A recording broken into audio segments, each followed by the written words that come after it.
Paddy's review. My review of the weekend's Premier League games, starting with Arsenal. Newcastle, another very good win for Arsenal. Their team looks more solid now. You know, they've a strong centre half partnership with White and Gabriel. Ransdale and goal has been unbelievable. Tommy Asu is developing into a good right back.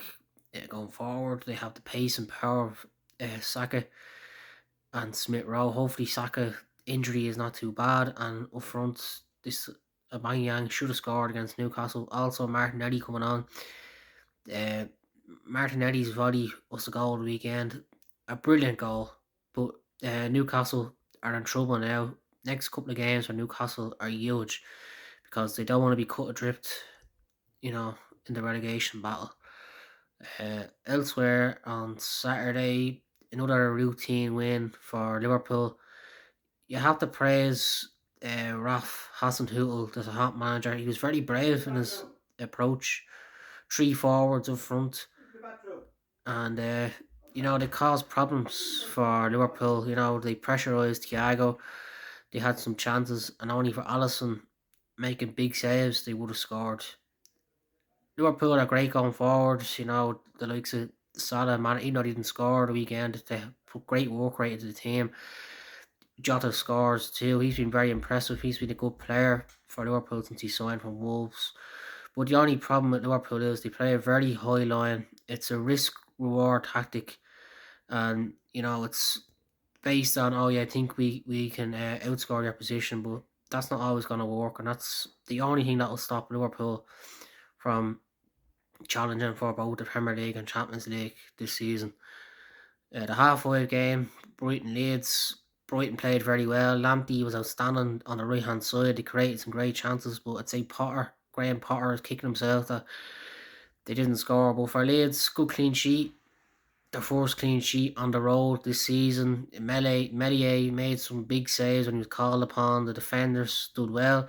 And going forward in the second half, they created a threat. Tyler Roberts had a couple of chances and they could have nicked it near the end, only for the Brighton keeper Sanchez making a good save. But I think it's a positive for Leeds. They're going the right way, and good news with Bamford aiding back in the back, nearly fit now. That's a big, huge boost for Leeds, and it's a big week for Leeds, playing two home games: Crystal Palace and Brentford, and they need to win one of those two matches at least.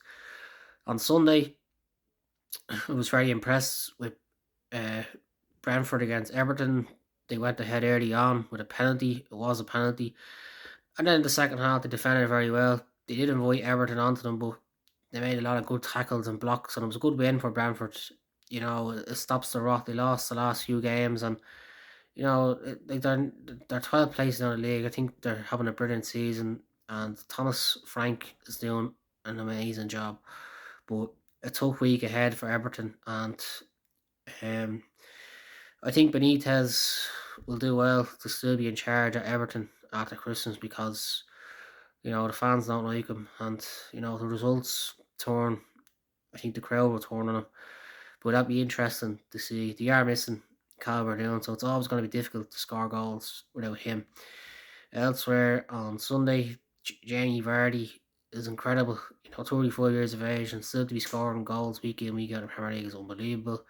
He really is remarkable. You know, a good win for City at home. There was doubts about this match going ahead at times with the bad weather, but good win for them. Gundogan, came alive last year with his goals, assists, and he hasn't really done much this year, but he's getting back to where he was last season. It just goes to show how strong their squad is. Missing a couple of their best players, and they still brush aside West Ham. So you know, Pep Guardiola has the luxury of picking a great squad, and also, they'll be there and thereabouts at the end because the best manager in world football, and they have some great players. And the half-hour match, Chelsea, Man United. I feared for United going to this game because I wasn't sure where they're going to play. Michael Carrick went three midfield with Fred, McTominay, and Matic. Matic played very well in front of the back four. McTominay helped out Wan-Bissaka very well, and he was brilliant. McTominay, he's a great player, and also Fred was linking up the play with Bruno and Rashford whenever they were having a break. First half they were tight. They didn't create many chances going forward. The odd attempt to be on the counter, but it was more of keeping the score down. Like, and they nullified Chelsea. Chelsea had a lot of possession, but they didn't really have much chances.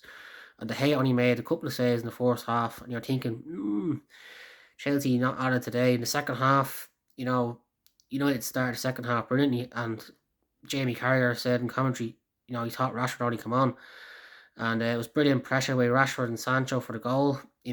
Sancho's now scored 2 goals in 2 games. I think he's going to be a big player for United this season. That's the form that he had at Dortmund last year, and he scored loads of goals. So I think he's going to come to life at United for the remainder of the season. But surprised at Carrick's substitutions. Like, they had an out ball on the counter attack with Rashford and Sancho, and he takes the ball off. That was strange, to be honest. And another day, Bruno Fernandes, not chipping Mendy when he made a mistake. You very rarely see that. Uh, Jorginho did score a penalty. He loves scoring penalties. He's great at them. But that's the second time Chelsea haven't won a game at home now, and you need to be clinical. You need to be ruthless, and if they get a couple of more results like that, that could stop them from winning the title. You need to win your home games. But a good result for United. More positives. It's encouraging. They didn't look as open as they did in the last couple of games. They're starting to press more. That's what Rangnick wants as the manager, and they looked a lot better without Ronaldo. Like, I know I seen the heat debate Roy Keane and Carragher about Ronaldo, and if United's best way of getting results on the counter attack, then you have to sacrifice Ronaldo, because he's not gonna be a good player on the counter attack. And then when he came on, he gave away a chance to Rudiger, and they were lucky that he didn't score. So like, I know he's a brilliant player and he has 800 goals and he wants to play every minute, and that's what United bought him. But there's certain games where it's just not right for him to play. If you want to play on the counter attack, he's not going to do that. So I think it was the right decision for Carrick not to play Ronaldo. I hope you enjoyed the weekend's action. Thank you.